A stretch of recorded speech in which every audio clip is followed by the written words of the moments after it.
Hi friends, welcome back to my channel. Friends, ಇವತ್ತು instant ರವೆ ಇಡ್ಲಿ ಮತ್ತು ಬಾಂಬೆ ಸಾಗು ಮಾಡೋದು ಹೇಗೆ ಅಂತ ತೋರಿಸ್ತಾ ಇದ್ದೀನಿ. ಇದು ಮಾಡೋ ವಿಧಾನ ತುಂಬಾ ಸುಲಭ, ತುಂಬ ಬೇಗನೆ ಕೂಡ ಆಗುತ್ತೆ. ಮಾಡೋ ವಿಧಾನ ಹೇಗೆ ಅಂತ ನೋಡೋದಕ್ಕಿಂತ ಮುಂಚೆ ನೀವಿನ್ನು ನನ್ನ ಚಾನಲ್ ಸಬ್ಸ್ಕ್ರೈಬ್ ಮಾಡಿಲ್ಲ ಅಂದರೆ ಈಗಲೇ ಸಬ್ಸ್ಕ್ರೈಬ್ ಮಾಡಿ, ಬೆಲ್ ಐಕಾನ್ ಟಚ್ ಮಾಡಿ. ದಯವಿಟ್ಟು ವಿಡಿಯೋನ ಕೊನೆವರೆಗೂ ಸ್ಕಿಪ್ ಮಾಡದೆ ನೋಡಿ. ಬನ್ನಿ ಮಾಡೋ ವಿಧಾನ ಹೇಗೆ ಅಂತ ನೋಡೋಣ. ನಾನಿಲ್ಲಿ ಒಂದು ಬೌಲ್ಗೆ 1 ಕಪ್ಪಷ್ಟು ಚಿರೋಟಿ ರವೆ, ಹಾಗೆ 1 ಕಪ್ಪಷ್ಟು ಬಾಂಬೆ ರವೆ ತೊಗೊಂಡಿದ್ದೀನಿ, ಅಂದರೆ ಉಪ್ಪಿಟ್ಟಿಗೆ ಹಾಕೋವಂಥ ರವೆ.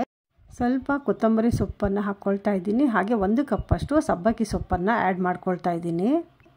ಇದಕ್ಕೆ ಒಗ್ಗರಣೆನ ಮಾಡ್ಕೋಬೇಕು. ಇವಾಗ ಒಂದು ಚಿಕ್ಕ ಪ್ಯಾನ್ಗೆ 2 ಟೇಬಲ್ ಸ್ಪೂನಷ್ಟು ಎಣ್ಣೆನ ಹಾಕ್ಕೊಳ್ತಾ ಇದ್ದೀನಿ. ಕಾದ ನಂತರ 1 ಸ್ಪೂನಷ್ಟು ಸಾಸಿವೆ ಸಿಡಿದ ಮೇಲೆ 1 ಸ್ಪೂನ್ ಕಡಲೆಬೇಳೆ, 1 ಸ್ಪೂನ್ ಉದ್ದಿನಬೇಳೆ, ಹಾಗೆ 1 ಸ್ಪೂನು ಸಣ್ಣದಾಗಿ ಹೆಚ್ಚಿರೋ ಹಸಿಮೆಣಸಿನ್ಕಾಯಿ, ಹಾಗೆ 1 ಸ್ಪೂನಷ್ಟು ಚಿಕ್ಕದಾಗಿ ಕಟ್ ಮಾಡಿರೋ ಶುಂಠಿಯನ್ನು ಹಾಕಿ ಫ್ರೈ ಮಾಡಿಬಿಟ್ಟು ಕೊನೆಯಲ್ಲಿ ಸ್ವಲ್ಪ ಕರಿಬೇವಿನ ಸೊಪ್ಪನ್ನು ಹಾಕ್ಕೊಳ್ತಾ ಇದ್ದೀನಿ. ಹಾಗೆ ಸ್ವಲ್ಪ ಹಿಂಗನ್ನು ಕೂಡ ಆ್ಯಡ್ ಮಾಡ್ಕೊಳ್ತಾ ಇದ್ದೀನಿ. ಈಗ ಫ್ರೈ ಆಗಿದೆ. ಫ್ಲೇಮನ್ನು ಆಫ್ ಮಾಡಿಬಿಟ್ಟು ಇದನ್ನು ರವೆಗೆ ಆ್ಯಡ್ ಮಾಡ್ಕೊಳ್ಳೋಣ.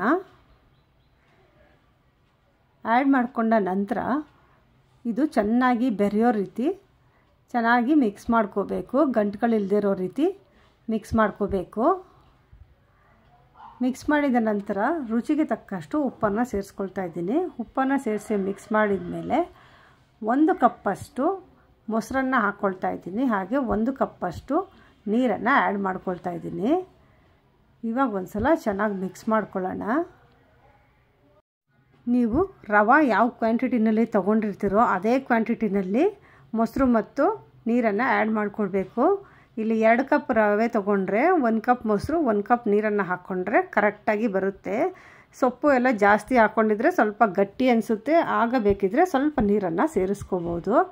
ನಾನೀಗ ಅರ್ಧ ಸ್ಪೂನಷ್ಟು ಅಡುಗೆ ಸೋಡಾ ಹಾಕ್ಕೊಳ್ತಾ ಇದ್ದೀನಿ. ಅಡುಗೆ ಸೋಡಾ ಹಾಕೋದ್ರಿಂದ ಇಡ್ಲಿ ಚೆನ್ನಾಗಿ ಉಬ್ಕೊಂಡು ಬರುತ್ತೆ. ಸೋಡಾ ಹಾಕ್ತಿದ್ರೆ ಅಷ್ಟು ಉಬ್ಕೊಂಡು ಬರೋದಿಲ್ಲ. ಇವಾಗ ಮಿಕ್ಸ್ ಮಾಡಿದ ನಂತರ ಇಡ್ಲಿ ಪ್ಲೇಟ್ಗೆ ಸ್ವಲ್ಪ ಎಣ್ಣೆನ ಹಾಕಿಬಿಟ್ಟು ನೀಟಾಗಿ ಸವರ್ಕೋಬೇಕು. ಇವಾಗ ರೆಡಿ ಮಾಡ್ಕೊಂಡಂಥ ಬ್ಯಾಟರ್ನ ಇಡ್ಲಿ ಪ್ಲೇಟ್ಗೆ ಹಾಕ್ಕೊಳ್ಳೋಣ.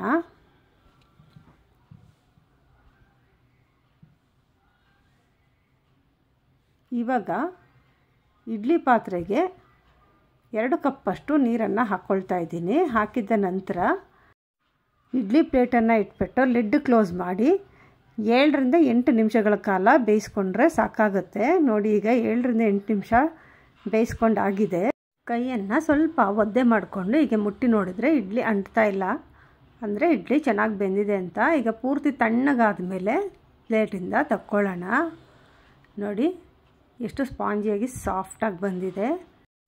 ಈಗ ಬಾಂಬೆ ಸಾಗು ಮಾಡೋದಕ್ಕೆ ಒಂದು ಪ್ಯಾನ್ಗೆ 2 ಟೇಬಲ್ ಸ್ಪೂನ್ ಎಣ್ಣೆ, ಅರ್ಧ ಸ್ಪೂನಷ್ಟು ಸಾಸಿವೆ, 1 ಸ್ಪೂನ್ ಕಡಲೆಬೇಳೆ, 1 ಸ್ಪೂನ್ ಉದ್ದಿನಬೇಳೆಯನ್ನು ಹಾಕಿ ಫ್ರೈ ಮಾಡ್ಕೊತಾ ಇದ್ದೀನಿ. ಸ್ವಲ್ಪ ಕೆಂಪಗಾದ ನಂತರ 4 ಹಸಿಮೆಣಸಿನ್ಕಾಯನ್ನು ಉದ್ದಕ್ಕೆ ಕಟ್ ಮಾಡಿ ಹಾಕ್ಕೊಂಡಿದ್ದೀನಿ. ಹಾಗೆ 1 ಸ್ಪೂನಷ್ಟು ಶುಂಠಿನ ಸಣ್ಣದಾಗಿ ಕಟ್ ಮಾಡಿಬಿಟ್ಟು ಹಾಕ್ಕೊಂಡಿದ್ದೀನಿ. ಸ್ವಲ್ಪ ಕರಿಬೇವು, ಹಾಗೆ 2 ದಪ್ಪ ಗಾತ್ರದ ಈರುಳ್ಳಿಯನ್ನು ಉದ್ದಕ್ಕೆ ಕಟ್ ಮಾಡಿಬಿಟ್ಟು ಹಾಕ್ಕೊಳ್ತಾ ಇದ್ದೀನಿ. ಈರುಳ್ಳಿನ ಚೆನ್ನಾಗಿ ಫ್ರೈ ಮಾಡ್ಕೊಳ್ಳೋಣ. ಹಾಗೆ 1 ಚಿಕ್ಕ ಸೈಜ್ದು ಟೊಮೆಟೊನ ಸೇರಿಸ್ಕೊಳ್ತಾ ಇದ್ದೀನಿ. ಟೊಮೆಟೊನ ಸ್ವಲ್ಪ ಫ್ರೈ ಮಾಡ್ಕೊಳ್ಳೋಣ. ಟೊಮೆಟೊ ಫ್ರೈ ಆದ ನಂತರ 1/4 ಟೀ ಸ್ಪೂನಷ್ಟು ಅರಿಶಿನ, ಹಾಗೆ 1/4 ಸ್ಪೂನಷ್ಟು ರೆಡ್ ಚಿಲ್ಲಿ ಪೌಡರ್ನ ಹಾಕ್ಕೊಳ್ತಾ ಇದ್ದೀನಿ. ಇದನ್ನು ಹಾಕೋದ್ರಿಂದ ಟೇಸ್ಟ್ ಚೆನ್ನಾಗಿ ಬರುತ್ತೆ. ಈಗ 2 ಟೇಬಲ್ ಸ್ಪೂನಷ್ಟು ಕಡಲೆ ಹಿಟ್ಟನ್ನು ನೀರಲ್ಲಿ ಮಿಕ್ಸ್ ಮಾಡಿಬಿಟ್ಟು ಸೇರಿಸ್ಕೊಳ್ತಾ ಇದ್ದೀನಿ. ಹಾಗೆ 2 ಕಪ್ಪಷ್ಟು ನೀರನ್ನು ಆ್ಯಡ್ ಮಾಡ್ಕೊಳ್ತಾ ಇದ್ದೀನಿ. ನಂತರ ರುಚಿಗೆ ತಕ್ಕಷ್ಟು ಉಪ್ಪನ್ನು ಸೇರಿಸಿ ಒಂದ್ಸರಿ ಚೆನ್ನಾಗಿ ಮಿಕ್ಸ್ ಮಾಡ್ಕೊಳ್ಳೋಣ. ಮಿಕ್ಸ್ ಮಾಡಿದ ಮೇಲೆ 2 ಆಲೂಗೆಡ್ಡೆಯನ್ನು ಬೇಯಿಸಿ ಸ್ಮ್ಯಾಶ್ ಮಾಡಿಬಿಟ್ಟು ಹಾಕ್ಕೊಳ್ತಾ ಇದ್ದೀನಿ. ಹಾಕಿ ಒಂದ್ಸರಿ ಚೆನ್ನಾಗಿ ಮಿಕ್ಸ್ ಮಾಡ್ಕೊಳ್ಳೋಣ. ಮಿಕ್ಸ್ ಮಾಡಿದ ನಂತರ ಲಿಡ್ಡನ್ನು ಕ್ಲೋಸ್ ಮಾಡಿ 4ರಿಂದ 5 ನಿಮಿಷಗಳ ಕಾಲ ಕುದಿಸ್ಕೋಬೇಕು. ಈಗ ಲಿಡ್ ಕ್ಲೋಸ್ ಮಾಡಿ ಕುದಿಯೋದಕ್ಕೆ ಬಿಡೋಣ. ಈಗ ಸಾಗು 5 ನಿಮಿಷಗಳ ಕಾಲ ಚೆನ್ನಾಗಿ ಕುದ್ದಿದೆ. ಇವಾಗ ಕೊತ್ತಂಬರಿ ಆ್ಯಡ್ ಮಾಡಿಕೊಂಡ್ರೆ ಸಾಗು ಕೂಡ ರೆಡಿ ಆಯಿತು. ಈಗ ಇಡ್ಲಿ ಮತ್ತು ಸಾಗು ಸರ್ವಿಂಗ್ ಮಾಡ್ಕೊಳ್ಳೋಣ. ನೋಡಿ, ಇಡ್ಲಿ ಎಷ್ಟು ಸ್ಪಾಂಜಿಯಾಗಿ ಸಾಫ್ಟಾಗಿ ತುಂಬಾ ಚೆನ್ನಾಗಿ ಬಂದಿದೆ.